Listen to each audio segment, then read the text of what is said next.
The next thing I want to talk about is the side effects of diabetes medication there. All right. Unfortunately, the incidence of diabetes is on the rise in Singapore there. All right. It's going to get worse in the next 5 to 10 years there. All right. Okay, so I'm sure every one of you online will know of someone who's got diabetes, or you yourself have got diabetes, right? Okay, so let's talk about it then. So diabetic medication can potentially reduce your blood sugar level to extremely low level.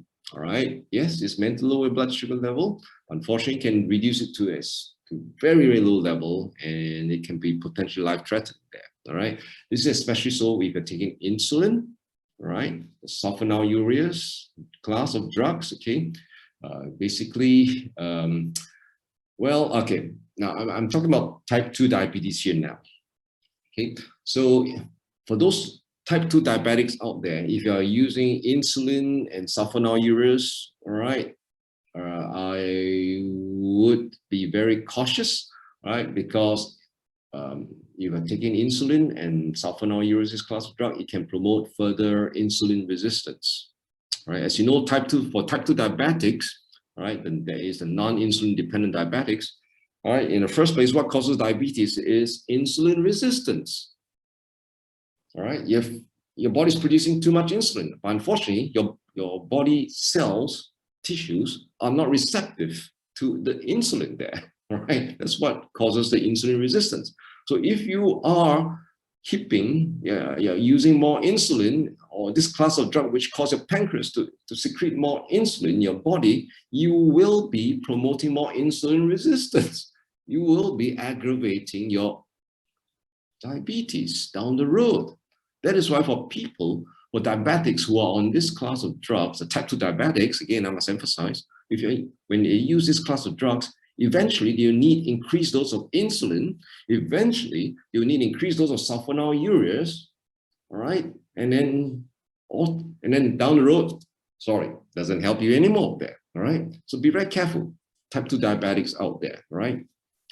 Now, these class of medications can also cause gastrointestinal side effects, especially the metformin, all right? The acarbose, all right, can cause bloating, cause a lot of gas, diarrhea even, okay? Can cause nutritional side effects like, for example, metformin reduces your vitamin B12, your folate, the coenzyme Q10. These are essential nutrients that your body needs there, all right? And can cause cardiovascular side effects like increasing the risk of heart failure. This particular class of diabetic drugs can cause this issue there. Fortunately, they're fallen out of favor, all right, nowadays there. Can increase cancer, again, by this class of drug, right? Can cause weight gain. Insulin causes weight gain, right? It's ironic. Yeah, that's right. So we want to, for type 2 diabetics, they should avoid insulin as much as possible, really, right? It can cause genital urinary problems there, right? Increasing the risk of infection and gangrene. And this is very specific for this class of diabetic drug called SGLT2 inhibitors there, all right? So this is because this class of drugs secretes increased excretion of sugar, glucose in your urine. And that's how it causes increased risk of infection and gangrene there, right? Now, diabetic medication for this particular class can increase the risk of fractures as well. Okay. Right, so diabetic medication is not without side effects there, okay?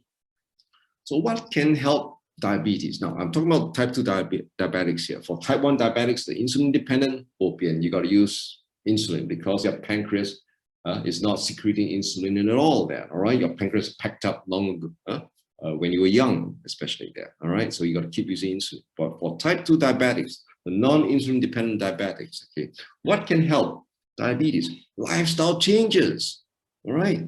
Like I said earlier, you can never treat a lifestyle-related problem like type 2 diabetes by simply popping a pill. Absolutely no way at all. What can really help you is watching what you eat. Is what you eat that's very important. You got to keep to the low glycemic index foods, the low GI foods. You should consider measures like intermittent fasting even there. All right.